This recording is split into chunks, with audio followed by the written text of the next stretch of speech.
검찰 수사권 폐지 법안을 두고 국회에서 여야의 격한 대치가 이어지고 있습니다. 이런 가운데 민주당은 무소속 양향자 의원이 입법에 반대하는 입장을 보이자 민영배 의원이 탈당해서 무소속으로 법사위에 참여하는 강수를 뒀습니다. 전국 평검사 회의에 참석한 일선 검사들은 검수완박 법안이 위헌 소지가 크고 범죄 방지법으로 전락할 수 있다고 비판했습니다. 수사 공정성과 중립성을 확보하기 위한 노력도 약속한 가운데 오늘 저녁에는 전국 부장검사 회의가 열립니다. 윤석열 대통령 당선인이 대선 이후 처음으로 호남을 찾아 지역 민생 행보에 나섭니다. 장관 후보자 자격 논란이 수그러들지 않고 있는 가운데 이르면 24일쯤 대통령실 인선이 발표될 것으로 보입니다. 유치원과 초중고 그리고 대학까지 전국의 모든 학교가 다음 달부터 정상 등교를 실시합니다. 다음 달 23일 확진자 격리 의무가 해제되면 확진 학생도 기말고사를 치를 수 있게 됩니다. 장애인의 날을 맞아 장애인 1,500여 명이 서울 여의도에 모여 이동권 투쟁을 위한 결의대회를 엽니다. 전국 장애인 차별 철폐연대는 인수위가 내놓은 장애인 정책이 미흡하다며 내일부터 출근길 지하철 시위를 재개하기로 했습니다. 강원도 영월과 대구에서 산불이 발생해 헬기를 투입한 긴급 진화 작업이 벌어지고 있습니다. 동해안에는 내일까지 양간지풍이 불 걸로 예보돼 대형 산불주의보가 확대 발령됐습니다. 뉴스큐 잠시 뒤에 뵙겠습니다.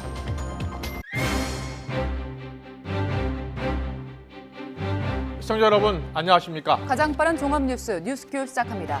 검찰 수사권 완전 폐지 법안 처리를 앞두고 검찰의 반발이 갈수록 거세지고 있습니다. 민주당은 반드시 이달 내 처리하겠다는 입장을 계속 고수하고 있습니다.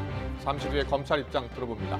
사회적 거리두기가 전면 해제되면서 심야 시간 택시를 잡지 못해 발을 동동 구르는 분들 많아졌습니다.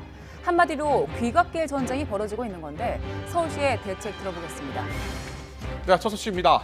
민주당 국회 법제사법위원회 소속인 민형배 의원이 오늘 전격 탈당을 했습니다. 무소속 의원이 된 민 의원을 야당 몫으로 배치를 해서 안건조정위원회를 무력화하겠다는 뜻으로 풀이됩니다. 정면 충돌로 치닫고 있는 검수완박 법안 진행 상황부터 알아봅니다. 국회 취재기자 연결합니다. 이경국 기자. 네, 국회입니다. 네, 민영배 의원이 전격 탈당을 했습니다. 어떤 전략이 숨어 있는 겁니까? 네, 검수완박 법안 처리와 맞닿아 있는 것으로 보입니다. 추후에 국민의힘 요구로 소집이 될 수 있는 안건조정위원회를 무력화하기 위한 민주당의 전략으로 풀이가 되는데요. 앞서 안건조정이 무력화를 위해 법사위로 불러들인 무소속 양향자 의원이 사실상 검수완박 반대 입장인 것으로 파악이 되자 민 의원을 대신 야당 몫으로 투입을 해서 신속한 법안 처리를 가능하게 하려 한 것으로 보입니다. 다만 민주당은 민영배 의원의 개인적인 결단이었고 이를 고심 끝에 수용했다는 입장을 조금 전에 밝혔습니다. 국민의힘 권성동 원내대표는 조금 뒤 긴급 기자간담회를 통해서 관련한 입장을 밝힐 것으로 보입니다. 말씀드린 것처럼 치열한 입법전이 펼쳐지고 있는데 또 다른 변수까지 발생했습니다. 박병석 국회의장이 오는 23일부터 열흘 동안 계획했던 미국과 캐나다 출장 일정을 보류한 겁니다. 검수완박 입법 논의가 본격화하면서 여야가 강하게 대치하는 상황을 고려한 것으로 보입니다. 출장을 미룬 박 의장이 적극적인 중재에 나설지 아니면 민주당의 법안 처리에 힘을 실을지 관심이 쏠리고 있습니다. 검수완박 법안을 둘러싼 여론전 역시 더욱 격화하는 모양새인데요. 민주당 박홍근 원내대표는 이 제기된 우려들은 반영하겠다면서도 수사기소권 분리 강행 의지를 분명히 했습니다. 반면 국민의힘 권성동 원내대표 위헌이자 악법임을 거듭 강조했는데요. 이어서 듣고 오겠습니다. 부작용을 최소화하고 법안의 완성도를 더욱 높이고 있습니다. 수사권과 기소권의 분리라는 4월 국회의 입법 목표는 흔들림이 없습니다. 자신의 임기 내에 이러한 불명예스러운 일을 예. 하지 않아야 되거든요. 그래서 박병석 비서실장 결정적 역할을 좀 해주셔야 된다. 오늘 오후 2시로 예정돼 있던 국회 법제사법위원회 법안 소위 어제 빚어진 막말 논란으로 미뤄지다가 조금 전에 시작이 된 것으로 파악이 됐습니다. 국민의힘 의원들도 참여를 했는데요. 검수완박 법안 심사와 함께 공방도 이어질 것으로 보입니다. 네, 지방선거 한 달여 앞으로 다가왔는데 관련 상황도 알아보겠습니다. 민주당에선 서울시장 공천 문제를 두고 당내 갈등이 빚어지고 있다고요? 네, 그렇습니다. 민주당 전략공천관리위원회의 결정이 당내 갈등에 불을 붙였습니다. 전략공천위는 어제 송영길 전 대표와 박주민 의원을 6월 지방선거 서울시장 후보 공천에서 배제하기로 했습니다. 특히 송영길 전 대표의 공천 배제와 관련해서 당 지도부는 물론 일부 의원들이 반발하고 나서면서 논란이 이어지고 있습니다. 박지원 비대위원장은 오늘 아침 회의에서 전략공천위의 결정을 비판하면서 이를 바로잡겠다고 밝혔는데요. 듣고 오겠습니다. 당원과 서울시민 그리고 국민을 모두 외면한 결정으로 규정합니다. 서울시장 선거는 경선을 하지 않겠다는 건 패배 선언과 다를 바 없다고 생각합니다. 네, 당사자인 송영길 전 대표는 라디오에 나와서 이재명 전 후보의 정치 복귀를 반대하는 선제 타격이라면서 계파 갈등의 결과라고 주장을 했습니다. 하지만 전략공천위원장인 이원욱 의원, 명분 없는 출마의 부작용 등을 종합해 결정한 거라면서 계파 공천이라는 지적에 강하게 반발했습니다. 이렇게 논란이 커지자 민주당 비대위는 오늘 저녁에 모여서 서울시장 공천 문제를 논의하기로 했는데요. 윤호중 비대위원장은 기자들과 만나서 오늘 안에 결론을 내리겠다고 말했습니다. 네, 국민의힘은 광역단체장 선거 후보가 곧 결정될 예정이라고요? 네, 그렇습니다. 내일부터 후보들이 차례로 확정이 됩니다. 먼저 유승민 전 의원과 김은혜 의원이 맞붙는 경기 지역, 오늘부터 이틀간 경선을 치른 뒤에 모레 인천과 울산 그리고 경남 지역과 함께 최종 후보가 발표됩니다. 홍준표 의원과 김재원 전 최고위원 그리고 유영하 변호사가 3파전을 치르는 대구, 김진태 전 의원과 황상무 전 앵커가 경선을 치르는 강원도 지역은 제주 지역과 함께 오는 23일에 후보가 확정되고요. 어제부터 이미 경선에 돌입한 대전과 세종, 충북과 충남 지역의 경우에는 내일 최종 후보가 결정될 것으로 보입니다. 지금까지 국회에서 전해드렸습니다. 19년 만에 열린 전국 평검사 대표회의, 밤샘 토론 끝에 오늘 새벽 끝났는데요. 참석자들은 검찰 수사기능 폐지, 검수완박 법안이 위헌의 소지가 크고 범죄 방지법으로 전락할 수 있다라고 비판했습니다. 수사 공정성과 중립성 논란에는 평검사들이 주체가 돼 제도 도입을 노력하겠다고 강조했습니다. 취재기자 연결합니다. 홍민기 기자. 네, 서울중앙지방검찰청입니다. 네, 어제 저녁 7시부터 시작돼서 자정을 넘겨서까지 진행이 됐습니다. 회의 결과는 어떻게 나온 겁니까? 네, 더불어민주당이 발의한 법안에 대해 위헌 소지가 있고 의견 수렴 과정도 부족했다며 반대 의견을 모았는데요. 전국 평검사 대표 207명은 어제 저녁 7시부터 오늘 새벽 5시 15분까지 서울중앙지검에 모여 밤샘 토론을 했습니다. 참석자들은 검수완박 법안이 헌법을 자의적으로 해석해 검사의 수사권과 영장 직접 청구권을 박탈하고 경찰의 직접 영장 청구권까지 인정해 헌법에 반할 소지가 크다고 주장했는데요. 검사가 기본적인 사실조차 확인할 수 없게 만들어 억울한 피해자를 양산하고 구제 절차도 없앤다고 비판했습니다. 검수완박 법안은 결국 범죄는 만연하되 범죄자는 없는 나라를 만들고 범죄자들에게는 면죄부를, 피해자에게는 고통만 더하는 범죄 방지법이 될 거라 강조했습니다. 특히 법조계와 학계, 시민단체 등에서 한 목소리로 반대하고 있다며 심도 있는 논의와 각계의 의견 수렴을 거쳐 국민의 공감대를 얻는 개혁이 이루어지기를 희망한다고 덧붙였습니다. 평검사들은 수사 공정성과 중립성을 확보하기 위한 노력도 지속하겠다고 밝혔는데요. 국민이 중대범죄 수사 과정에 참여할 수 있는 외부 통제 장치와 정례적인 평검사 대표회의 같은 내부 견제 장치 등 제도 도입에 평검사들이 주체가 되겠다고 말했습니다.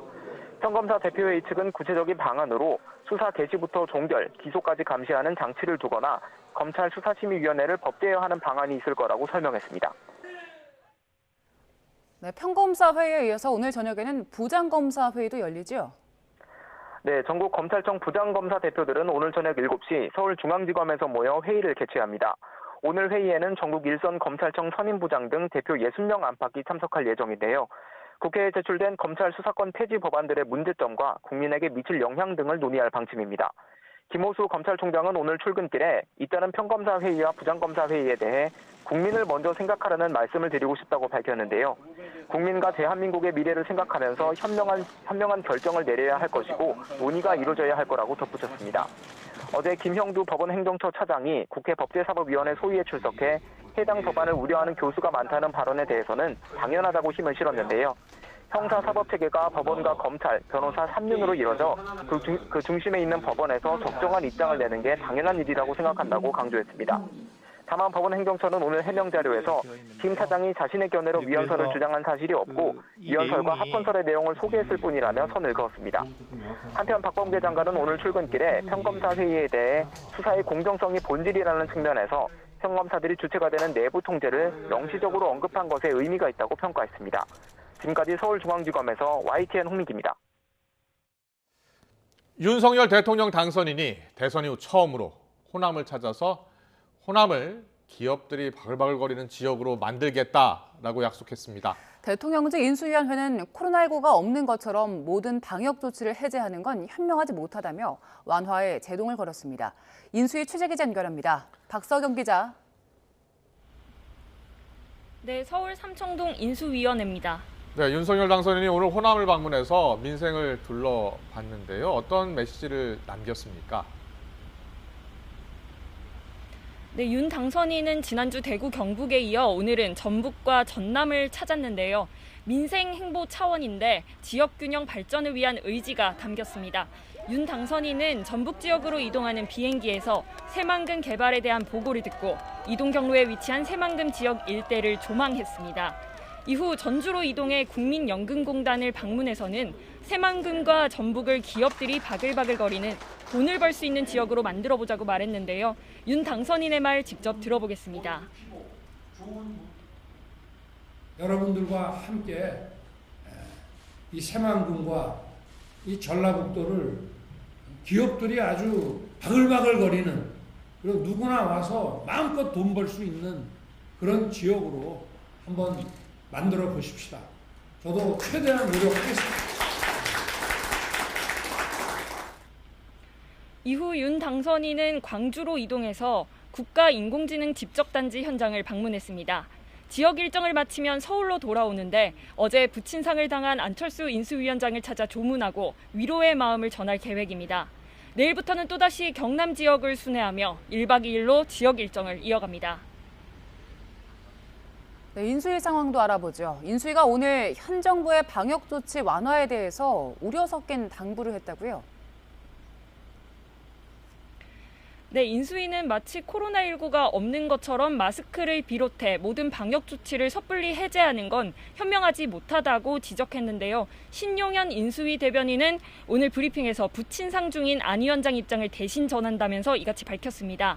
일상 회복을 하면서도 고위험군과 취약계층을 보호하는 조치를 병행해야 한다고 강조했는데요. 직접 들어보겠습니다. 모든 방역 조치를 해제하는 것은 현명하지 못합니다. 일상 회복을 하면서도 코로나의 위험으로부터 고위험군과 취약계층을 보호하기 위한 조치를 병행해 나가야 합니다. 이에 실외 마스크 프리 선언은 보다 신중해야 합니다. 특히 5월 말 격리 의무를 해제하겠다고 결정한 건 상당히 성급한 접근이라며 차기 정부는 충분한 검토를 거친 뒤 격리 의무 해제를 결정할 것이라고 말했습니다.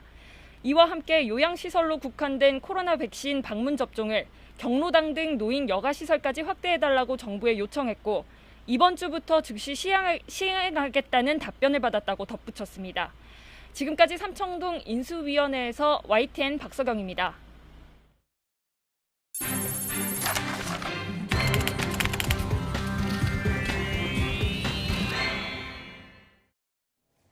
오늘 제42회 장애인의 날을 맞아 장애인 단체 등 1,500여 명이 서울 여의도에 모여 장애인 권리 보장을 촉구하는 결의 대회를 열었습니다.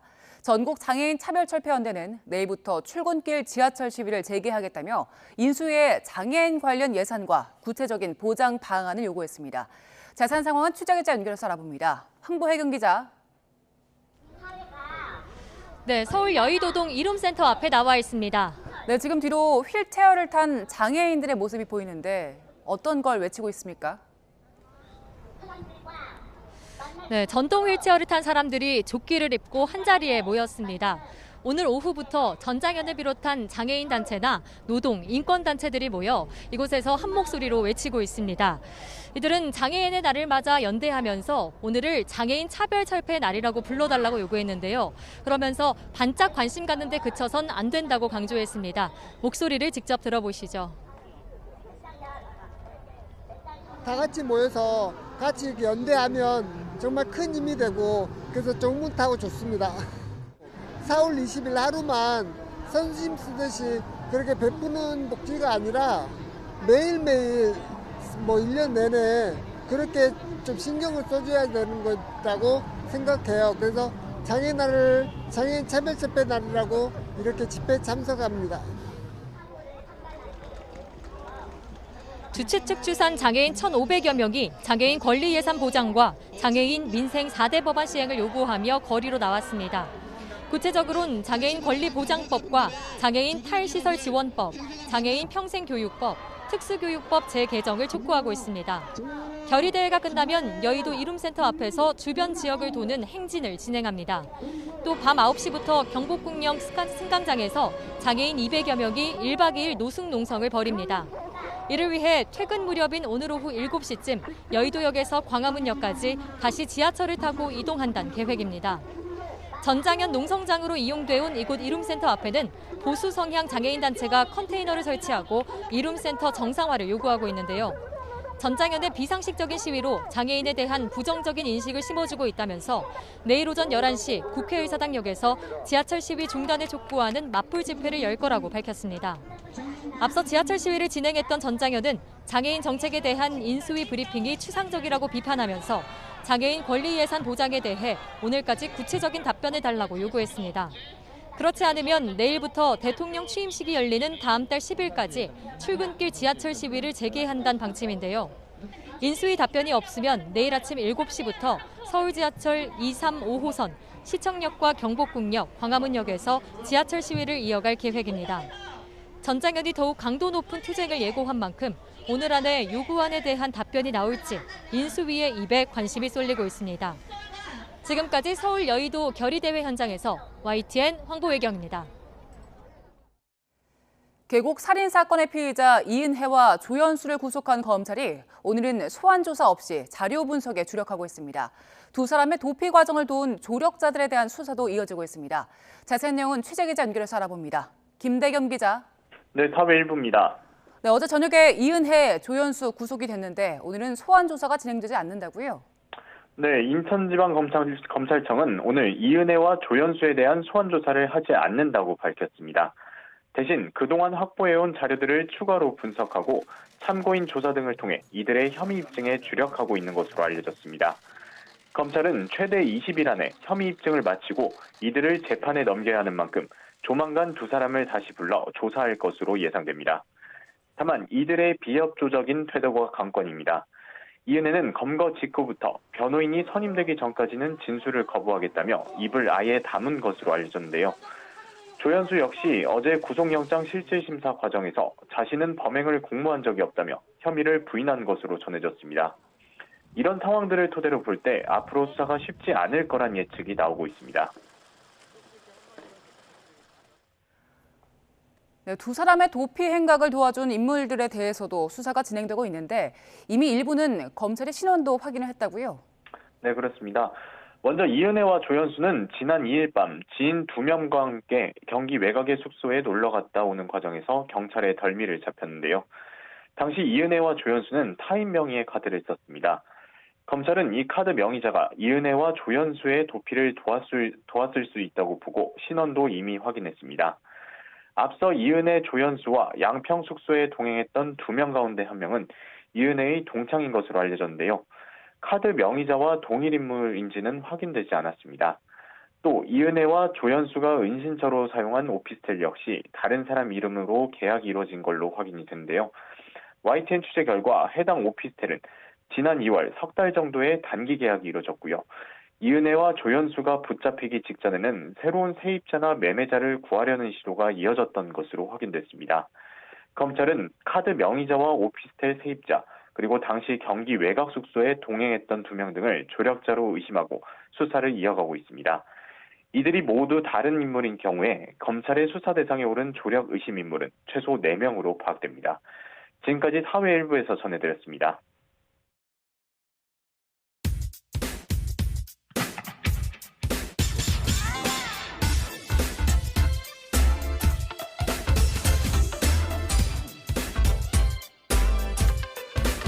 그러면 선대위 조직 분과위원장이셨는데 가장 패배의 책임이 없습니까? 윤호중 비대위원장도 선대위 지도부였는데 책임이 없습니까?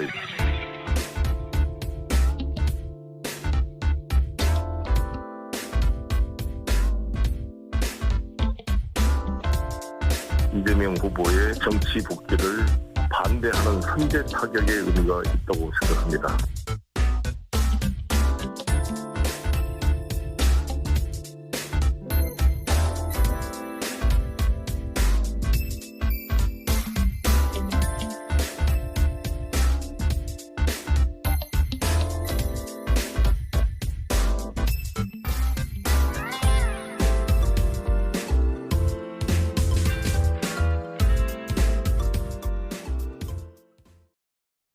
네, 민주당 전략공천관리위원회가 송영길 전 대표와 박주민 의원을 서울시장 후보에서 배제하기로 하면서 내용이 커지고 있습니다. 당사자인 송영길 전 대표 강력히 반발했고요. 민주당 내에서도 공무출 잣대라는 비판과 함께 배제 결정 유출자에 대한 징계까지 거론이 됐습니다. 검수완박을 둘러싸고 정치권과 검찰의 갈등이 최고조에 이른 가운데 박병석 국회의장이 해외 순방을 보류하면서 논란 중재에 나설지도 관심이 모아지고 있습니다. 정치권 이슈는 최창렬 용인대 교수, 노동일 경희대 교수와 함께 짚어보겠습니다. 어서 오십시오. 네, 안녕하세요. 안녕하세요. 오늘 정치권 이슈가 많은데요. 먼저 민주당 이야기부터 하겠습니다. 민주당 전략공천위원회가 송영길 전 대표, 박주민 의원을 서울시장 후보에서 배제를 했습니다. 그동안 전략공천 방침은 나왔었는데 후보에서 배제한 이유는 어디에 있는지 두 분께 좀 여쭤보겠습니다. 어떤 이유 때문에 배제했다고 보세요? 송영길 전 대표에 대해서는 뭐 책임론에서 자유롭지 못하다. 대선 패배 책임론에서 이제 당내에서도 비판적인 의견이 있었어요. 그랬죠. 그것보다도 이 송영길 대표에 대한 이제 찬반 양론, 서울시장 후보로서 이게 이른바 이제 당내 계파 갈등, 권력 다툼. 의 관점을 많이 봐왔거든요. 네. 아마 그래서 그쪽으로 된 것 같아요. 친 이재명계, 친문계, 다시 말하면 지도부의 당권파와 네. 그러니까 이 송영길 전 대표가 당권파였는데 지금 당권파가 아니란 말이에요. 비주류가 됐습니다. 네. 친 이재명 쪽으로 분류되기 때문에 아마 그러한 그 갈등의 연속선상에서 아예 배제한 것 같아요. 물론 이제 송영길 전 대표가 현재 여론조사나 이런 걸로 볼 때 현재 국민의힘의 후보로 결정된 오세훈 시장에 비해서 경쟁력이 좀 낮다. 그렇게 이제 판단은 있을 수가 있겠는데 그것보다는 당내 계파 갈등의 연장에서 파악하는 게 현재의 관점을 정확히 보는 것 같아요. 예. 당내 주류와 비주류 간 갈등의 연장선상으로 네. 보고 계시는 것 같습니다. 어떻게 보셨어요? 저도 제2의 명락대전이라고 봅니다. 그동안은 이제 이재명계가 비주류 아니었습니까? 네. 이재명과 비주류인데 결국 이재명 후보 전 후보가 이제 8월 전당대회 때 대표로 복귀하려고 미리 송영길 전 대표라든지 이런 사람들을 사실 무리한 그런 행보 아니었습니까? 서울시장 출마한다는 게. 예. 그런 비판을 무릅쓰고 저렇게 출마한 것은 결국 8월 달에 이재명 후보도 복귀하려고 네. 그런 어떤 포석을 깐 거 아닌가 싶은데요. 예. 근데 지금 바로 송영길 후보가 그렇게 얘기했지 않습니까? 사실상 이재명 전 후보의 정치 복귀를 반대하는 선제 타격 의미라고 그렇게 이야기했습니다. 본인이 얘기한 예. 거지 않습니까? 예. 내가 저렇게 나가서 계속 서울시장이 되건 안 되건 그건 상관이 없고 네. 본인이 열심히 뛰고 나서 패배하더라도 결국 이재명 후보가 8월 달에 복귀하면 이재명계가 결국 주류가 될 수 있는 그런 그 포석을 깔고 있었는데 좀 바로 이었습니까? 이재명 전 후보의 복귀를 반대하는 네. 선제 타격이라고 했으니까 본인 스스로 실토한 거죠. 이 부분은 지금 이제 계파 갈등이다. 그런데 전 참 이해가 안 되는 게 과연 지금 현 민주당의 목표가 뭔지 잘 모르겠어요. 지금 가장 첨예한 것은 초미의 관심사는 지금 6.1 지방선거 아닙니까? 네네. 지방선거 승리하잖아요. 예. 근데 지금 목표가 지방선거 승리가 아니고 8월 견당대회에서 어느 계파가 지금 당권을 잡느냐. 이게 지금 가장 큰 관심사인 것 같아서 네. 저는 민주당 입장에서 봤을 때는 이건 굉장히 큰 문제 아닌가 싶은 그런 생각이 듭니다. 예. 근데 조금 전에 지방선거 이야기하셨는데 서울시장 선거가 전국 지방선거 판세에도 영향을 미칠 수밖에 없기 때문에요. 과연 어떤 영향을 미칠지도 관심인데 이런 결정이 6.1 지방선거에는 어떤 영향, 그러니까 긍정 영향, 부정 영향 어떻게 보십니까? 당연히 부정 영향을 줄 거예요. 예. 국민들이 가장 싫어하는 게 유권자들이 싫어하는 게 당내 갈등이에요. 당내 예. 갈등 중에서 이거는 무슨 특별히 명분이 있는 갈등이 아니거든요. 어떤 이슈와 쟁점을 가지고 당내에서 이견이 제시되는 게 아니고 네. 지금 말씀 나눴습니다만 계파 갈등이나 권력 다투의 성격이 짙기 때문에 당에서 공천 과정을 둘러싸고 항상 잡음이 일어나면 그 결과는 되게 안 좋습니다. 지방선거도 그렇고 네. 총선 공천 과정도 그렇고 네. 과거에는 국민의힘도 그런 일이 있었단 말이에요. 이건 아무튼 간에 속 내용의 여러 가지 그 본질적인 요인이 무엇이 됐든 간에 당내 공천을 둘러싼 갈등이거든요. 전략 네. 공천 하느냐 마느냐 그리고 아예 원천 배제하냐 이런 부분들이기 때문에 이건 당연히 이 부분은 부정적 영향을 줄 수밖에 없고 특히 서울 선거는 국민의힘이 이겼거든요. 민주당이 졌었잖아요. 지난 대선에서. 예, 예. 가뜩이나 그런 데다가 이렇게 갈등이 퍼지면 단순히 서울뿐만이 아니라 다른 지역의 광역단체장 선거에도 영향을 줄 수가 있다고 생각합니다. 그렇군요. 예. 이재명계, 이낙연계 다양한 분석, 개파 갈등 뭐 이렇게 이제 분석을 해주셨는데 윤호중 원내대표는 그럼 책임이 없느냐라고 송영길 전 대표가 따졌어요. 송영길 전 대표의 주장에 대해서는 어떻게 보세요? 당연한 얘기죠. 예. 제1 책임은 후보에게 있고 2 책임은 대표에게 있고 3 책임은 원내대표 아니겠습니까? 네. 다 선대위원장 이런 것들 다 했고요. 예. 그렇게 당연히 얘기할 수 있는 것이고 근데 지금 이제 결국은 문제가 뭐냐면 비대위 결정 과정에서 윤호중 현 비대위원장이 셀프가 된 거야. 셀프 비대위원장이 된 거잖아요. 네. 보통은 이런 때는 이제 다 당직에서 물러나고 외부 인사를 모셔갖고 어떤 잠시라도 이렇게 비대위원장을 맡기고 그걸 비대위원회를 구성하게 만드는 게 일반적인 문법인데 네. 그게 아니고 처음부터 내가 비대위원장 하겠다 이렇게 나선 거 아닙니까? 예. 그러니까 이건 참 어이없는 일이죠, 사실은. 네네. 그러니까 사실은 이제 지금 이제 윤호중 후보와 윤호중 이제 비대위원장과 예. 또 송영길 이런 분들하고 박주민 이런 분들하고 또 이른바 조금 성향 이른바 계파가 다를 수 있다 이런 거 아니겠습니까? 네. 결국은 이런 것들은 결국 비대위원장 차원에서 비대위원회 차원에서 결정된 것일 수밖에 없는 것이거든요. 그렇군요. 근데 이거 결국 저도 참 이해가 안 가는 게 아니 지금 송영길 대표가 어떤 식으로든 예를 들어서 이낙연 대표의 출마를 저지하기 위해서 나왔든 뭐든 간에 현재 여론조사를 해보면 송영길 후보가 그래도 앞서가는 상황이잖아요. 그래도 오세훈 후보가 해볼 만하고 네. 그렇다면은 만약에 지금 공천을 신청하지 않은 분 중에 전략 공천을 하겠다면 이건 더 큰 문제가 있는 거죠.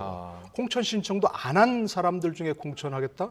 이건 말이 안 되는 것이고 네. 그러니까 만약에 그런 분이 있다면 자 그런 것까지 함께 모아서 예를 들자면 박영선 전 장관이라든지 이런 분까지 모아서 경선하자. 네. 이렇게 했다면 저 송영길 전 대표 얘기하는 것처럼 오히려 붐업이 시킬 수 있는 거잖아요.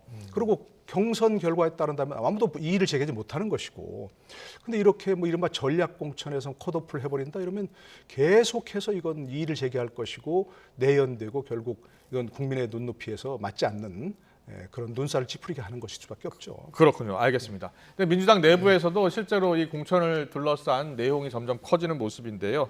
오늘 오전에 나온 비대위원장 그리고 박지원 최고위원이죠. 비대위원장이죠. 공동비대위원장이죠. 네, 두 분의 말을 듣고 오겠습니다. 여러 차례 반대했지만 충북은 선거에 패배한 가장 큰 원인인 부동산 실패에 책임 있는 분을 공천했습니다. 그런데 서울에서는 대선 때 누구보다 헌신했지만 선거 결과에 총괄적인 책임을 지고 물러났던 전 당대표를 탈락시키겠다고 합니다. 이게 무슨 고무줄 잣대입니까? 동일한 잣대를 적용해 노영민 후보도 탈락시키든지 그것을 못하겠다면 서울에 공천 신청을 한 예비 후보가 모두 참여한 공정한 경선을 해야 합니다. 심사 결과는 당 대표, 즉 지금은 공동 비대위원장에게만 보고하도록 되어 있습니다. 그런데 어제 심사 결과가 언론에 유출된 것에 대해서는 대단히 유감스럽게 생각합니다. 그래서 오늘 비대위원회 회의가 있기 전에 저는 이 윤리감찰단에 유출된 경위를 조사해서 징계할 것을 직권 명령했다는 말씀입니다. 네, 박지현, 윤호중 공동비대위원장의 생각의 결이 좀 다르게 느껴지는데요. 박지현 위원장은 이렇게 얘기하는 겁니다. 노영민 충북지사 후보는 왜 공천하느냐, 맞지 않다 이런 주장이거든요. 이 주장에 대해서 어떻게 보세요? 아니 그러니까 이제 노영민 후보도 이 부동산 문제 때문에 상당히 이제 그 문제 제기가 많이 됐단 말이에요. 네. 청와대 있을 때 실장할 때. 그리고 이제 이 송영길 전 대표도 대선 패배에 책임이 있고. 예. 그러니까 둘 다 탈락시키는 게 맞다라는 얘기예요. 박지원 위원장이 말이 일리가 있는 거죠. 예. 아주 완전하게 형식론리적으로 말이죠. 근데 그렇지 않고 노영민 후보는 충북지사로 단수 공천을 했고 단수 추천했어요. 단수 추천되어 있는 상태고 민주당에서. 그 송영길 전 대표는 출마 선언했는데 원천 배제하니까 네.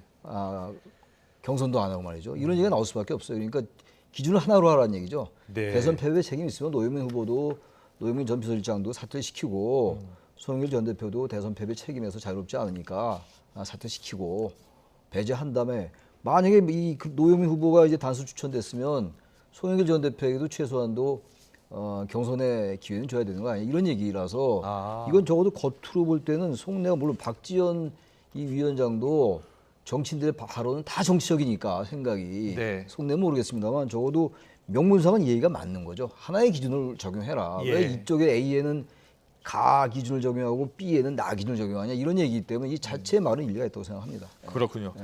그런데 윤호중 위원장의 그 이야기 중에 심사 결과는 당대표 공동 비대위원장에게만 보고하게 돼 있다. 그러니까 송영길 전 대표를 이제 공천에서 배제하는 부분을 이야기하는 것 같은데요. 이게 유출된 경위를 따져서 징계하겠다고 하네요. 이게 어떤 일이 벌어지고 있는 걸까요? 당에서. 글쎄요. 그게 누군가가 지금 그러면 공개를 해버렸다는 거 아닙니까? 그게 뭐 엄청난 비밀인가요? 어차피 다 알려질 얘기 아닌가요? 네. 아니 송영길 제가 듣기로는 그러니까 언론에 예. 나오기로는 송영길 전 대표에게 통보를 했다면서요. 통보를 했다는 겁니다. 네. 통보를 해서 본인이 알고 이렇게 아까 반발하는 그런 얘기를 했다는 것이거든요. 네. 그러면 다 본인에게 알려줬는데 그걸 다른 언론에 보도됐다고 해서 문제를 삼는다? 이건 본질과 또 다른 얘기죠. 뭐 항상 이런 얘기 나오지 않습니까? 뭔가 잘못된 게 뭐 언론에 알려지면 예. 유출자 찾아라 이렇게 해서 엉뚱한 얘기를 하고 있는데 이건 본질과 다른 얘기, 본질과 네. 상관없는 얘기죠.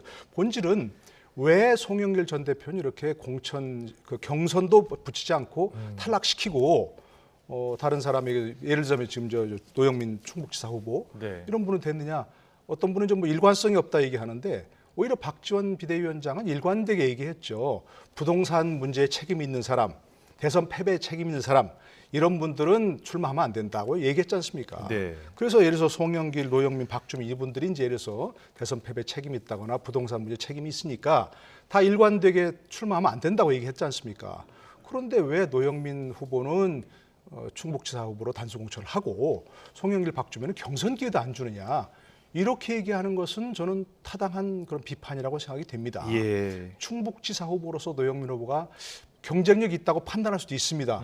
그러나 그렇다면 송영길 박주민 후보도 경선을 해야 되는 거죠. 네. 그런데 만약에 충북지사 후보로 지금 이제 노영민 후보가 출마했다. 그러면 본선에서 어떤 말이 나올까요? 본선에서 분명히 그 문제가 나오지 않겠습니까? 이른바 지역구는 버리고 똘똘한 한 채 하려고 서울 집은 남겼지 않느냐. 예. 그런 사람이 어떻게 충북 지사로 나오느냐. 반드시 나오게 돼 있는 그런 문제죠, 사실은. 그럴 수도 있겠군요. 예. 민주당은 그래서 서울시장 후보를 전략 공천하겠다라는 입장인데요. 이낙연 전 대표는 이미 불출마 의사를 밝혔죠. 그래서 박영선 전 장관이 다시 거론이 되고 있습니다. 자, 이런 상황에서 전략 공천 후보로 과연 누가 나올지 지금 선뜻 나오겠다라는 분이 나오기가 이제 선뜻 의사가 어려울 거예요. 일단 예. 서울 선거에서 지난 대선 때 5%포인트를 졌기 때문에 민주당이. 네. 그리고 지금 뭐 선거 끝난 지 얼마 안 됐잖아요. 그래서 오세훈 시장이 지난해 보궐선거에서 당선되고 지금 경쟁력이 있단 말이에요. 어쨌든 간에. 그냥 선뜻 나서기가 어려울 거예요 아마. 그래서 되게 들리는 말들에 의하면 이제 송영길 전 대표를 가라앉히고 이낙연 전 대표가 경선을 하지 않고 추대하거나 이렇게 단수 추천되면 하겠다라는 의사가 있다라고 많이 알려지긴 했어요. 그러나 지금 현재 이낙연 전 대표도 출마하지 않겠다는 입장이거든요. 아무래도 만에 하나 어떻게 결과는 알 수 없습니다만 이낙연 전 대표가 출마해서 서울시장 선거에 출마해서 결과가 안 좋을 때 그 타격은 엄청날 거예요 아마. 지난 경선에 패배했고 대선 경선에 패배하고 또 시장 선거에 패배하면은 그 타격이 클 거기 때문에 선뜻 나서지 못하는 것 같거든요. 박영선 전 의원도 마찬가지예요. 박영선 전 의원도 지금 이 상황 자체가 서울시장 선거 워낙 큰 선거잖아요. 여기 지금 오세훈 시장은 이미 지금 결정돼 있고 국민의 후보로 이미 몸 풀고 있는 상황이고 이 당내에서 이렇게 또 갈등이 불거지면서 오히려 이게 선거 결과에 악영향을 줄 수 있다는 건 다 알 수 있는 거잖아요. 그러니까 더욱더 아마 송영길 전 대표를 배제한다 하더라도 서울시장 후보에서 선뜻 나서는 후보가 없게 될 수밖에 없어요. 더욱더. 이 갈등이 오히려 역설적으로 더욱더 추대를 어렵게 만들지 않는가 이런 생각이 듭니다. 추대를 더 어렵게 만드는 그런 결정이 아닌가 이런 이야기를 해주셨는데 사실 송영길 전 대표가 출마한다고 했을 때 명심이 거기에 있는 것 아니냐는 이야기 많았잖아요. 그 이재명 후보, 이재명 이제 고문이죠. 이재명 고문의 측근들이 다 직접 절에도 찾아가고 했으니까요. 그래서 대부분이 많은 전문가들이 결국은 송영길 전 대표가 후보가 되는 것 아니냐라고 했었는데 결국 후보가 지금 되게 어렵게 된 거 아닙니까? 더 어렵게 됐죠. 네. 지금 상황에서 공천 아예 배제를 해버렸는데 네. 컷오프를 해버렸는데 이게 또 뭐 예를 들어서 비대위에서 뭐 재논의할 수 있다 뭐 그럽니다. 뒤집을 수도 있다라고 예. 하니까요. 예. 최종 결정은 비대위에서 한다는 예, 거니까. 예. 지금 국민의힘도 그렇지 않습니까? 뭐 강원도지사에서 컷오프 시켰다가 예. 다시 뭐 경선을 그렇습니다. 하기로. 근데 그렇게 되더라도 결국은 이제 상처뿐인 뭐 영광도 아니고 사실 상처뿐인 예. 상황이 돼버리는 것이고. 네. 지금 상황에서 박영선 전 장관을 전략공천자로 추대한다? 이미 공천 신청 마감했거든요. 공천 신청 마감했는데 공천 신청도 하지 않은 사람을 전략공천자로 데려온다? 이것도 말이 안 되는 것이고 사실은. 그러니까 여러 면에서 지금 상황이 결국은 정도대로 가지 않고 예. 이렇게 자꾸 뭔가 컷오프 시키고 뭔가 이렇게 뭔가 좀 편법을 쓴 것은 자꾸 상황을 더 꼬이게 만들 뿐인 거죠. 네. 과거에 공천 가지고 여러 당에서 여러 가지 문제가 있었지 않습니까? 네네. 그런데 그래도 경선을 하는 것은 뭐 당원 50, 뭐 일반 민심 50 이렇게 하는 것은 그나마 그래도 뭐 공정하다 이렇게 평가받을 수 있는 거잖아요. 네. 그 경선에 출마했던 사람은 또 무소속 출마도 못하고 이런 상황에서 만약에 송영길 후보를 배제해버린다면 송영길 후보는 심지어 그 극단적으로 말해서 무소속 출마도 가능한 거거든요. 이런 상황이니까 지금은 계속 또 혼란 상황이 될 거예요. 빨리 비대위에서 네. 어쨌든 정리를 하고 제 생각에는 지금이라도 다시 뒤집어서 경선하자. 그러고 이제 우리가 전략적으로 선정했으니까 공천 신청을 하지 않은 사람이라도 비대위에서 이렇게 경선 후보를 모셔올 수 있다. 네. 이렇게 해가지고 경선을 빨리 하는 게 저는 가장 최선의 방법이라고 생각합니다. 그렇군요. 알겠습니다. 민주당이 또 전략 공천하겠다는 곳이 한 곳 더 있습니다. 성남시입니다. 이재명 고문이 옛 시장으로 여기서 근무를 했었죠. 대장동 의혹도 관련돼 있는 곳이 또 성남시기도 한데 여기에 이재명 상임위 고문의 최측근인 김병욱 의원이 전략 공천될 수 있다 이런 전망이 나오고 있습니다. 어떻게 보세요? 저도 이것도요 민주당의 전체적인 그 지방선거의 전략으로 볼 때 좋은 전략이 아니라고 저는 생각합니다. 왜 그렇게 말씀드리냐면 예. 국회의원을 현역으로 하고 있잖아요. 김병욱 의원이. 예. 현역 의원인데 갑자기 현역 의원을 사퇴하고 지방선거에 그것도 뭐 광역단체장도 아닌데 예. 기초단체장이란 말이에요. 성남시가. 물론 큰 도시긴 합니다만. 근데 여기 출마하게 되는 건 결국은 하나의 출원이긴 합니다만 김병욱 의원이 이재명 전 대선 후보의 아주 측근이고 네. 또 이제 분당 어디 지역구니까 경기도의 이 분당을에 김병욱 의원 지역구 출마한다. 그래서 정치로 빨리 재기한다. 그리고 나서 8월에 당대표 출마한다. 뭐 이런 시나리오가 가능해 보이잖아요. 그러니까 뭔가 부자연스러워 보인다는 거예요. 하필 왜 그런 게 딱딱 맞아떨어지냐 이런 얘기예요. 그래서 이 부분은 이것도 전략공천이라는 건요. 경선이라든지 이런 것들이 원칙인데 네. 상황이 전혀 안 될 때 후보가 너무 약하거나 도저히 이 경선의 상황이 안 될 때 하는 게 전략공천이거든요. 네. 우리 정치권이 이 선거에서 공천을 앞두고 전략공천을 너무 남용하는 경향이 있어요. 예. 특정 계파나 특정 정치인을 위해서 이 전략공천이란 이름으로 자꾸 남용되고 네. 이게 하나의 그 수단으로 전락하는 측면이 있기 때문에 이것도 저는 그렇게 유권자들에게 호의적이지 않을 수 있다고 생각을 합니다. 네, 알겠습니다. 계속해서 검수완박 입법 관련해서 좀 여쭤볼게요. 정치권과 검찰의 대립이 지금 계속되고 있는 상황이고요. 박병석 의장이 이 법안 상정권을 갖고 있기 때문에 어떤 결정을 내릴지가 최대 관심이었는데 해외 순방을 23일 날 가기로 했는데 보류했다고 합니다. 자, 중재를 위한 것인지 아니면 입법을 마무리하기 위한 것인지 여러 관측이 제기되고 있는데 어떻게 보세요? 저는 끝까지 중재를 하겠다는 의사라고 생각이 듭니다. 그렇게 보시는군요. 예. 왜냐하면 만약에 이제 박병석 의장이 지금 여러 차례 있지 않습니까? 해외에서 많은 그 사람들과 약속이 돼 있기 때문에 그걸 외교상 결례가 된다. 그걸 취소하면 예. 그래서 계속 그 여행을 가겠다는 출장을 가겠다는 그런 의사를 밝혔습니다. 그런데 그때 만약에 본인이 좀 편하게 하려면 네. 김상희 부의장한테 사유권 양도하고 가는 거죠. 이양하고 가는 거죠. 예, 예. 그리고 자는 뭐 편하게 했다 있고 뭐 여기서 무슨 일이 벌어지든 내가 한 거 아니야 이렇게 할 수밖에 없는데 이렇게 하는 것은 지금 만약에 해외 출장을 취소하고 이렇게 그 계속 의장으로서 역할을 하겠다. 이것은 오히려 어려운 길을 자초한 것이라고 생각이 되거든요. 네. 그렇다면 오히려 어려운 길을 자초하는 것은 만약에 김상희 부의장이 한다면 뭐 예를 들어서 쪼개기 회의라든지 아니면 뭐 직권상정 같은 걸 쉽게 할 수 있도록 길을 터주는 건데 네. 본인은 그렇게 안 한 것은 저는 이제 얼마 안 남은 임기지 않습니까? 네. 5월 20일이면 끝나는데 그런 상황에서 이렇게 본인이 책임을 회피하는 모습 보이거나 또 그냥 직권상정을 해버리는 그런 것으로서 역사에 남고 싶지는 않다. 막 이런 의사표시인 것 같습니다. 끝까지 중재를 본인이 하기 위해서 순방을 보류한 것 같다라고 이렇게 이야기하셨습니다. 어떻게 보셨어요? 저도 그렇게 생각합니다. 검수완박이 이제 내용과 무관하게 말이죠. 내용은 내용이고 그 한 트랙이 있는 것이고 절차가 너무 무리하게 보이잖아요. 네. 물론 절차라는 게 일반 의결 정도수가 있으니까 다수결 민주주의에서 정 의견이 안 맞고 여야 간에 접점을 못 찾으면 다수결로 하는 거예요. 예. 그게 지금 우리 법에 나와 있으니까. 그러나 지금 계속 얘기되는 건 너무 급박하게 서두른다는 거 아니겠어요? 네. 문재인 대통령 임기에 마친다. 4월 28일까지 통과시키고 뭐 이런다는 얘기인데 여기에 대한 비판 여론이 굉장히 많단 말이에요. 절차 자체에 대해서 말이에요. 내용은 내용이고. 근데 이 국회의장으로서 이걸 방기하고 그냥 출국하면은 그건 국회의장으로서 끝까지 중재를 안 하고 이렇게 밑필조고기 같은 거죠. 네. 부의장한테 사회권을 넘기게 되는 거니까 아마 예, 그렇지 예. 않고 어쨌든 검수완박에 대한 여러 가지 절차적 문제가 제기되고 내용도 문제가 되니까 국회의장으로서 어쨌든 여야 간의 이 접점을 찾으려는 노력이 일어나라고 생각해요. 그렇군요. 네. 예, 알겠습니다. 이런 가운데 민주당 출신의 무소속 의원이죠. 양향자 의원 또 다른 변수로 떠올랐습니다. 양향자 의원이 민주당의 검수완박 추진 방식에 동의할 수 없다 이런 문건을 작성한 것으로 전해지고 있는데요. 박홍근 원내 대표의 발언을 듣고 오겠습니다.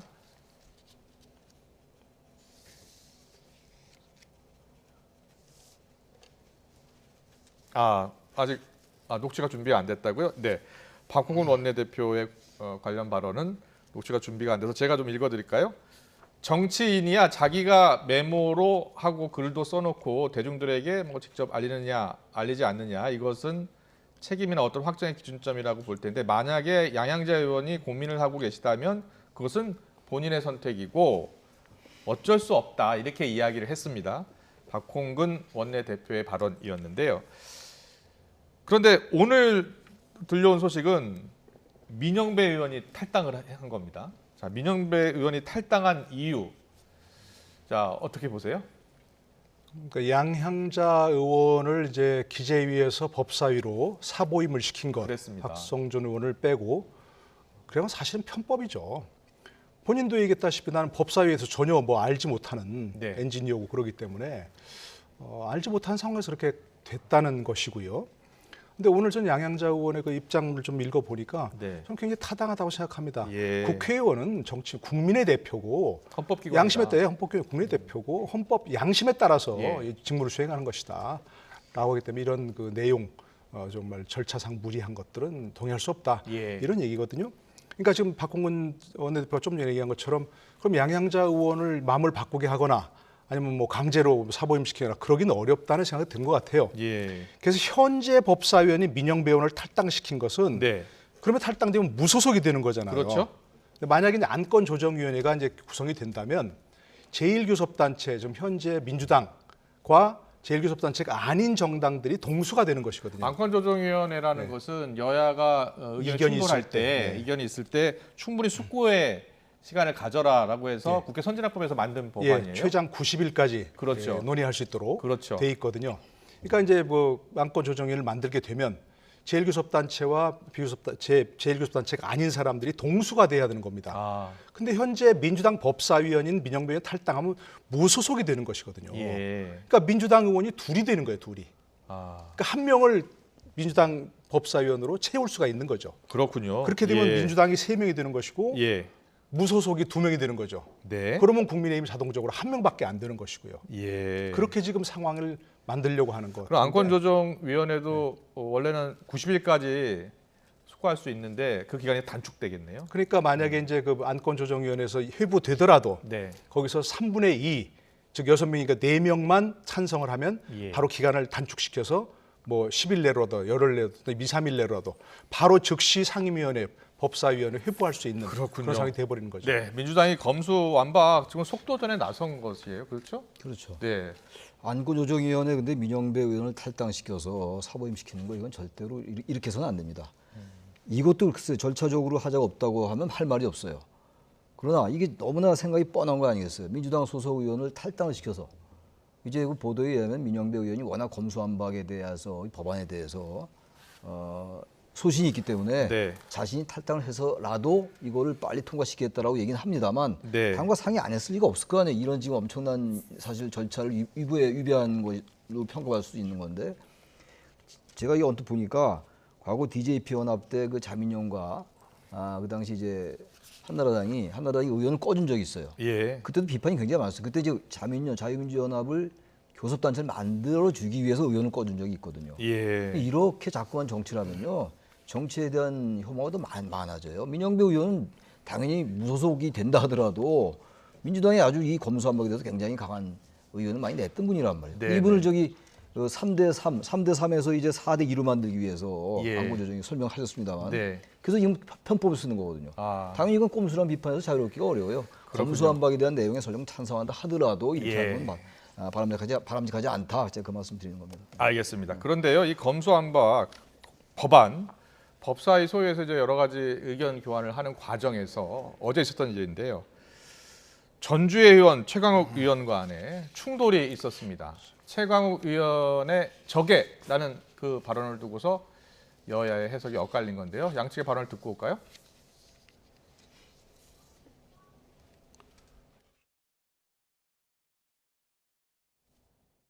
최강욱 의원께서 전주의 의원에게 적애라는 표현을 쓰면서 굉장히 여성연이고 선배인 동료인에게 아주 비속적인 표현을 쓰면서 저희 위원회의 품격을 떨어뜨렸습니다. 최강욱 의원이 공개적으로 사과를 하지 않는다면 내일 회의에는 참석할 수 없다는 입장을 명확히 밝혔고 전주의 의원께서 저를 노려보시면서 그러니까 채널A 검언유착 사건이나 저지르지 라고 말을 하셨습니다. 그렇게 얘기하는 과정에 적애라는 표현을 썼다고 유상범 의원이 저에게 동료 의원에게 적애라고 지적을 했다라는 또 억지를 쓰기 시작한 겁니다.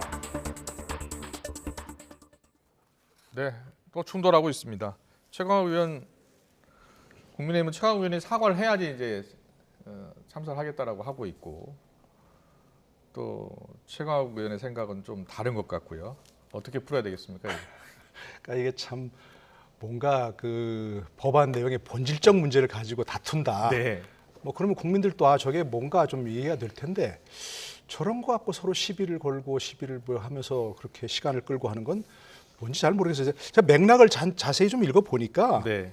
최강욱 의원은 전주의 의원을 개인을 지칭한 게 아니고 예. 저렇게 하는 게 저 동료 의원을 대하는 태도가 맞냐 이런 거 같아요. 네, 네. 뭐 전주의 의원한테 적애라고 이렇게 개인적인 지칭을 한 게 아닌 것 같고. 예. 그러나 저것도 사실은 뭐 지금 민주당 입장에서 봤을 때는 만약 법안 처리가 시급하고 뭐 정말 초비 관심이다 그러면 네. 뭐 오해가 있었다면 죄송하다. 뭐 흔히 말하는 유감스럽다. 뭐 사과도 아니고 사과인데 예. 사과 안 있는 그런 거 이렇게 하는데 그렇게 해서 넘어갈 수 있지 않나요?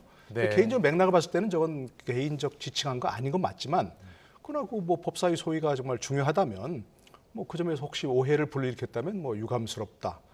정도로 넘어가면 어떨까 하는 생각도 듭니다. 그러니까 네. 이 전주의 의원도 말이죠. 말을 이렇게 하는 게 좋지가 않아요. 그러니까 채널A 검언유착이나 저지르지. 이것도 마찬가지. 이것도 상대방 최강욱 의원에게는 굉장히 모욕적인 얘기거든요. 이 검언유착과 직접 관련된 얘기는 아니잖아요. 자꾸 네. 정치적으로 상대방 반대당에 대해서 최소한도 존중을 하면서 논리를 가지고 비판하고 이래야 되는데 그런 걸 바라기도 어렵겠습니다만 이렇게 얘기하면 감정이 상하잖아요. 그러다 보니까 적애란 말이 나오고 그게 태도에 대한 거냐 사람에 대한 거냐라고 전혀 본질과 관계없는 네. 이런 논쟁이 되니까 이런 거 좀 말할 때 조금 이제 상대방 입장 이해하고 상대방이 인신모욕이나 명예훼손을 느끼지 않게 발언해야 된다는 말씀 제가 첨언을 합니다. 네, 알겠습니다. 오늘 정치권 이슈 분석은 여기까지 듣겠습니다. 최창렬 영인대 교수, 노동희 경희대 교수와 함께했습니다. 잘 들었습니다. 네, 고맙습니다.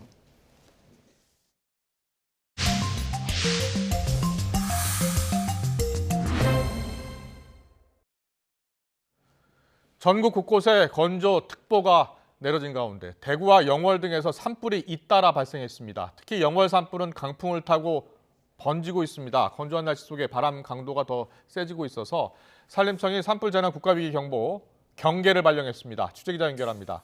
이윤재 기자. 네, 전국부입니다. 네, 강원도 영월에 난 불로 산불 1단계가 발령됐다고요? 그렇습니다. 강원도 영월 야산에서 불이 시작된 건 오늘 오후 1시쯤입니다. 산림당국은 처음엔 헬기 5대를 투입해 진화 작업을 시작했는데요. 현장에 순간 초속 11m 안팎의 강풍이 불면서 오후 3시 45분을 기준으로 산불 1단계를 발령하는 등 대응 수위를 높였습니다. 지금은 헬기 11대와 진화 인력 270여 명을 투입해 진화 작업이 이루어지고 있습니다. 산림당국은 해가 지기 전에 큰 불길을 잡는다는 목표입니다. 이번 산불은 주변 화약회사에서 인공강우용 연소 시험을 하다 산으로 번진 것으로 파악됐습니다. 이보다 조금 늦은 시간 대구 팔공산에서도 불이 났습니다. 오후 1시 50분쯤 팔공산 동화사 주변에서 연기가 난다는 신고가 20건 정도 이어졌는데요. 소방당국과 산림당국은 곧장 헬기 5대와 진화인력 90여 명을 투입해 진화 작업을 벌였고 오후 2시 50분쯤 큰 불길을 잡았습니다. 경남 창녕 야산에서도 오후 2시 반쯤 불이 시작돼 1시간 10분 만에 꺼졌습니다. 최근 비가 내리지 않는 날이 계속되면서 강원도와 경북을 포함한 전국 곳곳에 건조특보가 내려져 있습니다. 그러면서 산림청은 어제 오후부터 산불 재난 국가위기경보 경계 단계를 발령했습니다. 특히 동해안 지역에는 영서에서 영동 지방으로 건조한 바람이 부는 이른바 양간지풍이 예보되면서 대형 산불 주의보도 내려졌습니다. 내일까지는 영동과 경북 동해안에 초속 25m에 이르는 강한 바람이 불 것으로 예보됐는데요. 건조한 날씨가 이어지는 가운데 강풍까지 예보된 만큼 불씨 관리에 각별한 주의가 필요합니다. 지금까지 전국부에서 YTN 이윤재입니다. 거리두기가 해제되면서 세상이 조금씩 제자리를 찾아가고 있습니다. 다음 달부터는 유치원과 초중고 그리고 대학까지 전국의 모든 학교가 정상 등교를 실시합니다. 또 확진 학생도 등교가 가능하고 기말고사도 치를 수 있습니다. 김연아 기자의 보도입니다. 다음 달 1일부터 전국 모든 유초중고와 대학에서 등교와 수업이 정상화됩니다. 교실 내 밀집도 조절을 위한 원격 수업이 사라지고 방과 후 학교와 돌봄이 정상화되는 겁니다.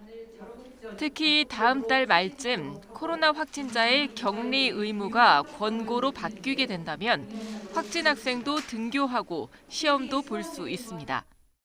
등교라든가 기말고사 응시라든가 이런 것들이 다 이제 가능해집니다. 그리고 이것은 뭐 학교별로 자율적으로 결정하는 것이 아니라 이제 등교, 출결 이런 공동적인 학사 운영의 그 지침과 기준은 교육부가 마련해서 안내할 것으로 계획하고 있고요.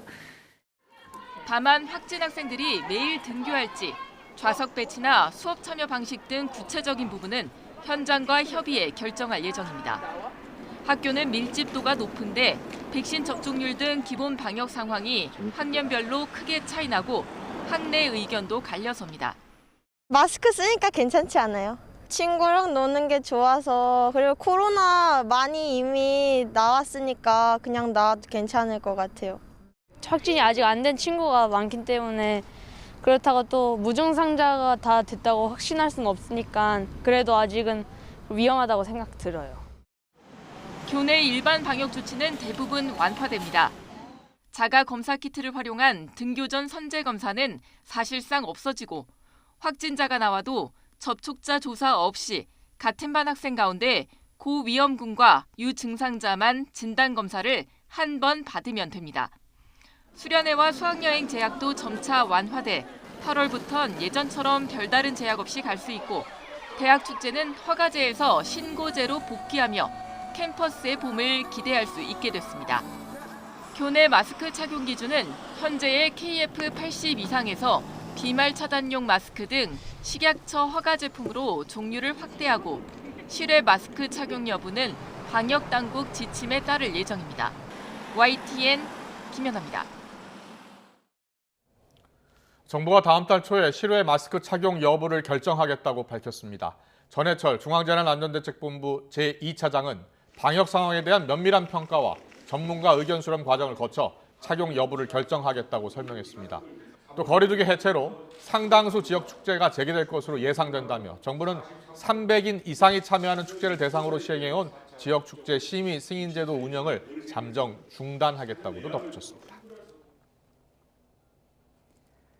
대통령직 인수위원회는 마치 코로나가 없는 것처럼 모든 방역 조치를 섣불리 해제하는 건 현명하지 못하다고 지적했습니다. 그러면서 일상 회복을 하면서도 코로나 위험으로부터 고위험군과 취약계층을 보호하는 조치를 병행해야 한다고 강조했습니다. 신용현 인수위 대변인은 오늘 오후 브리핑에서 부친상 중인 안철수 위원장이 전한 메시지라며 이같이 말했습니다.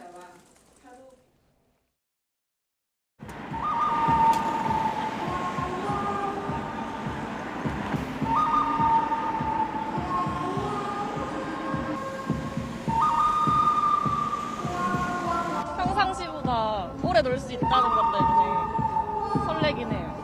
제가 택시 잡는 것도 평소에 잘 못 잡았는데 또 시간이 풀려가지고 더 못 잡을 것 같아서 좀 걱정이 많이 되긴 해요.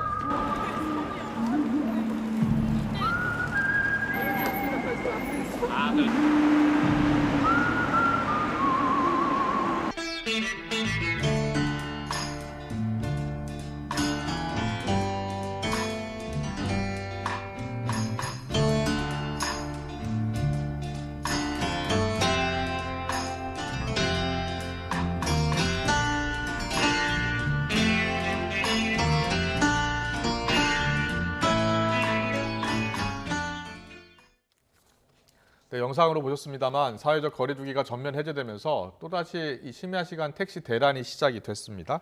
벌써부터 모임을 마친 시민들이 택시를 잡지 못해서 발을 동동 구르는 모습 곳곳에서 볼 수가 있습니다. 네, 서울시가 관련 대책을 내놓는데 귀갓길 전쟁이 해소될 수 있을지 서울시 서인석 택시정책과장과 함께 이야기 나눠보겠습니다. 과장님 나오고 계십니까? 네, 안녕하십니까. 예전에도 이 정도는 아니었던 것 같습니다. 심야 시간 택시 잡기가 왜 이렇게 어려워진 겁니까? 심야 승려 택시난은 심야 시간 급증하는 택시 수요에 비해 택시 공급이 부족하기 때문에 발생하는 현상입니다. 예. 최근 택시 공급이 가장 부족한 이유로는 지금 코로나19로 택시 수입이 감소함에 따라 법인 택시 기사가 약 1만 명 정도 감소했습니다. 이와 더불어서 이제 그 개인 택시 기사분들도 지금 노령화로 인해서 심야의 운행 기피로 승차량이 더 가중되는 것으로 분석하고 있습니다. 그렇군요. 예. 그리고 또 승객들도 많이 늘어났죠? 네, 그렇습니다. 예. 결국에 일단 택시를 타려는 사람들은 많이 늘어났고 운행을 하는 택시 숫자는 절대적으로 좀 줄어들었기 때문에 이제 택시를 잡기 어려운 건데 구체적으로 이런 문제를 해소하려면 얼마나 택시가 더 보급이 돼야 될까요? 최근 이제 그 사회적 거리두기 완화됨에 따라서 서울시에서 이제 택시에 대해서 분석을 한번 해봤습니다. 2019년 4월 기준으로 그러나 코로나 이전으로 심야 시간대 즉 23시부터 새벽 2시까지에 약 2만 3천 대 정도가 운행했으나 최근 이제 2022년 4월 시간대 1만 7천 대 정도를 운행하고 있습니다. 그거와 비교해 볼 때 지금 현재 택시가 6천 대 정도가 부족하다고 보면 되겠습니다.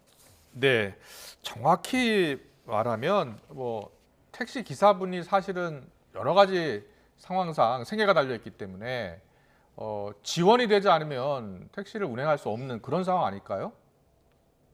네, 맞습니다. 그래서 정부와 서울시에서도 코로나로 인해서 수입이 감소된 택시 기사분들을 위해서 7차례에 걸쳐 개인 택시의 경우에는 1,080만 원을 지원했고요. 법인 택시의 경우에는 580만 원을 지원했습니다. 앞으로도 이제 서울시에서는 건전한 택시 산업 발전을 위해서 열심히 노력하겠습니다. 예. 앞으로 영업시간 이제 제한이 풀리기 때문에 택시를 밤에 타려는, 심야에 타려는 분들이 더 많아질 텐데 그래서 더 걱정입니다. 지금 심야에 다니는 택시를 늘리기 위해서 구체적으로 어떤 대책들이 준비되어 있습니까? 네, 어제 이제 발표한 자료인데요. 일단 6,000대 플러스 1,000대, 7,000대 정도를 늘릴 계획을 가지고 있는데요. 개인 택시 일단 부재를 운영하는 개인 택시 부재를 해제하고 무단 휴업 택시 영업을 독려. 그다음에 심야 전용 택시가 있습니다. 네. 이것도 확대해서 나가고 그 다음에 마지막으로 법인 택시는 주 야간제로 운영을 하고 있는데 주간제를 야간제로 돌려서 순차적으로 7차대까지 늘어나갈 계획입니다. 네, 알겠습니다. 그런데요, 사실 집이 어디 있는지에 따라서 어쩔 때는 택시가 잘 잡히기도 하고 또 택시 정말 안 잡히기도 합니다. 사실 택시 탑승 거부 문제 때문인데요. 서울시가 어떤 대책들을 준비하고 있나요? 택시의 가장 문제점이 승차 거부라고 생각합니다. 택시 승차난이 집중적으로 발생하고 있는 지역이 몇 군데가 있는데요. 예. 강남, 종로, 홍대 입구, 영등포 지역에 승차 거부가 많이 발생한 지역입니다. 네. 이 지역을 대상으로 해서 단속도 강화해 나갈 계획이고요. 예. 예를 들면 빈 차등을 끈 채 이면도로에서 대기하고 있다가 플랫폼을 통해서 장거리 손님을 태우는 사례. 그 다음에 이제 손님이 없는데도 불구하고 예약 등을 켜고 배 영업을 할 때 장거리 손님을 골라 태우는 사례가 있습니다. 예. 이런 걸 근절해야만이 택시가 그나마 골라 태우는 거나 이런 걸 근절해야지 그래도 택시 공급이 조금 더 원활해질 것 같습니다. 네. 요즘엔 택시를 앱으로 잡는 분들이 많은데 앱으로도 그냥 기본 요금을 내면 잘 안 잡히잖아요. 거기다가 뭐 10,000원, 뭐 15,000원 더 내야 잡히는 경우들이 있는데 이와 관련된 대책도 있습니까? 그런 일은 절대 있어서는 안 되고요. 서울시 택시는 서울시에서 신고한 요금 외에 받는 경우는 무조건 부당요금으로 해당됩니다. 따라서 미특이 외에 선정된 요금을 더 지불하는 경우 서울시에 신고해 주시면 적법하게 처리하도록 하겠습니다. 네, 알겠습니다. 뭐 저희가 이 질문을 드린 이유는 앱 자체에 고급 택시 이용 이렇게 적혀 있고 그것을 주문을 해야지만 바로 택시가 잡히는 경우가 많아서 여쭤본 겁니다. 알겠습니다. 서인석 과장님, 꼼꼼한 대책 부탁드리겠습니다. 지금까지 서인석 서울시 택시정책과장이었습니다. 잘 들었습니다. 고맙습니다. 감사합니다.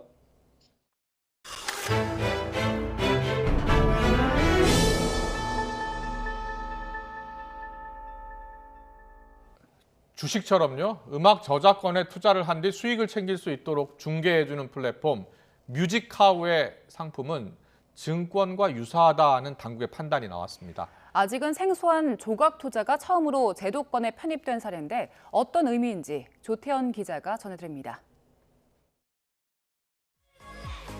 걸그룹 브레이브걸스의 대표곡인 롤린.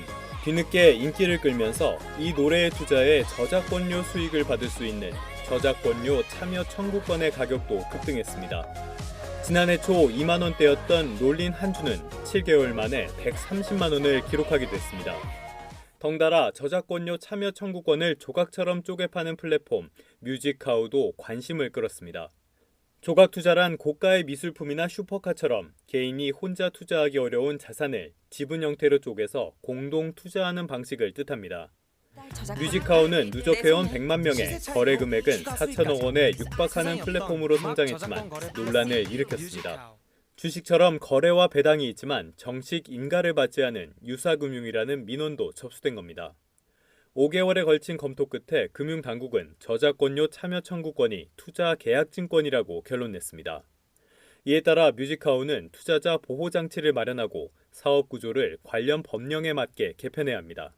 뮤직하우가 투자를 받아서 이 투자를 통해서 저작권을 얻고 여기서 수익금을 배당하는 일종의 직접적인 소유가 아니다는 점에서 투자 계약에 해당하고 이 증권성을 판단했다라고 보시면 될 것 같습니다. 금융당국은 다만 투자 계약증권을 적용한 첫 번째 사례라 위법이라는 인식이 적었고 이미 상당수 투자자가 유입됐다는 점 등을 고려해 제재 절차는 보류하기로 했습니다. 뮤직하우는 신속하게 모든 기준 조건을 마련하겠다며 그때까지 기존 거래는 유지하되 새로운 음악 거래는 중단하겠다고 밝혔습니다. 유예기간 내에 신속히 모든 기준 조건을 완비할 것이며 서비스 전반에 걸쳐 금융당국의 원칙을 준수하고 이용자 보호를 최우선으로 한 음악 IP 거래 시장 조성을 위해 최선을 다하겠습니다. 이번 금융당국의 결정으로 조각투자 플랫폼 시장 전반에 격변이 뒤따를 전망입니다. 미술품이나 슈퍼카, 한우 등 다른 조각투자 플랫폼도 규제 대상에 들어갈 수 있기 때문입니다. 금융당국은 최근 조각 투자가 늘어나고 있는 만큼 투자자를 보호하기 위한 신종증권 사업 가이드라인을 조만간 발표한다는 방침입니다. YTN 조태현입니다. 네, 화면을 보면 노란 유채꽃밭 사이로 개 한 마리가 보이는데 자세히 보니까 입이 검은 테이프로 묶여 있고요. 또 앞발은 끈으로 묶여서 움직일 수도 없습니다. 제주 한림읍의 한 유기견 보호소에서 생활하던 주홍이란 개인데 지난 13일 유기견 보호센터 앞에서 학대를 당한 채 발견된 겁니다. 다른 사진 보시죠. 흙밭 사이로 보이는 이것, 강아지 코입니다. 입과 코만 내놓고 모두 파묻힌 강아지를 제주시 도근천 인근 공터에서 어제 한 주민이 발견한 건데요. 구조 당시에는 매우 말라 있었고 또 벌벌 떨면서 먹지도 못했던 이 강아지는 확인을 해보니 주인이 있는 푸들이었습니다. 두 강아지 모두 보호시설로 넘겨졌고 경찰은 수사에 나선 상황입니다. 동물학대는 온라인상에서도 이루어지고 있습니다. 그 수법은 갈수록 잔인하고 또 교묘해지고 있는데요. 동물판 N번방으로 불리는 고어 전문방에선 채팅 참여자들이 길고양이를 잔혹하게 학대하고 또 그 과정을 사진과 영상으로 공유합니다. 작년에 이제 저희가 고발을 했던 고어 전문방 같은 경우에는 살아있는 고양이를 화살로 쏘아서 허리를 관통을 시키고 그 사진이나 영상을 실시간으로 공유를 합니다. 그러면 이제 더 사실은 참혹한 것은 이런 것을 본 채팅방 참여자들이 이런 행위를 단순 놀이거리처럼 이제 묘사를 하거나 이런 고통스러운 동물을 보면서 굉장히 재미삼아서 이제 대화를 주고받는 이런 것들이 이루어지고 여기서 이제 보다 더 잔혹한 행위들은 좀 더 추적이 어려운 방으로 옮겨가도록 또 유도를 하기도 합니다. 검열을 의식한 채팅방 참여자들. 텔레그램으로 방을 만듭니다. 이런 걸 검열하겠냐 이런 이야기를 주고받기도 하는데요. 지난해 조사 결과 채팅방 참여자는 80여 명 정도였는데 그중에는 미성년자도 있었던 걸로 알려졌습니다. 현행법상 동물을 학대해서 죽이면 최대 3년 이하의 징역에 처할 수 있고 또 동물 학대 영상을 게시만 해도 최대 300만 원의 벌금을 받을 수 있습니다. 하지만 실제 처벌은 미흡하다는 지적이 많은데요. 실제로 검찰이 고어 전문방 운영자에게 법정 최고형인 징역 3년을 구형했지만 선고받은 처벌은 징역 4월에 집행유예 2년, 벌금 100만 원에 그쳤습니다. 이제 실제로는 아까 말씀드렸듯이 징역형이 나오는 경우 자체가 굉장히 드물고 또 재판부에서 이런 동물권에 대한 의식 수준이나 아니면 이 피해 동물이 소유자가 있고 없고에 따라서 또 처벌 수위가 굉장히 다르게 내려지는 경우도 많습니다. 지난 5일 동물 학대 행위를 22가지로 고체화한 동물보호법 개정안이 국회 본회의를 통과했습니다. 일각에서는 동물 학대로 처벌받은 사람의 소유권 제한도 필요하다는 주장이 나오고 있습니다.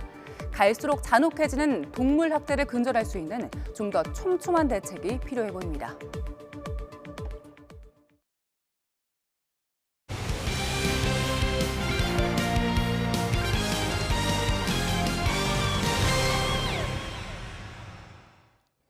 지난해 육승을 거두면서 KLPGA 절대 강자로 우뚝 선 박민지가 내일 개막하는 넥센 마스터즈에서 시즌 첫 타이틀 방어에 나섭니다. 김해에서 김상익 기자의 보도입니다.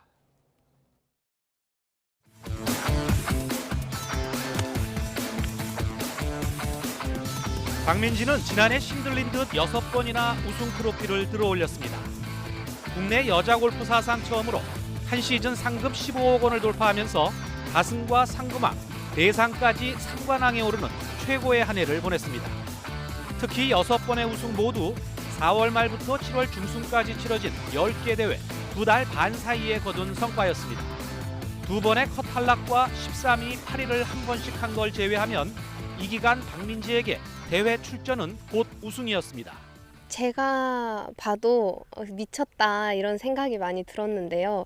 근데 정말 생각해보면 간절한 사람 못 이기는 것 같아요. 제가 그때 정말 이 우승을 꼭 해야 되겠다는 간절한 마음이 있어서.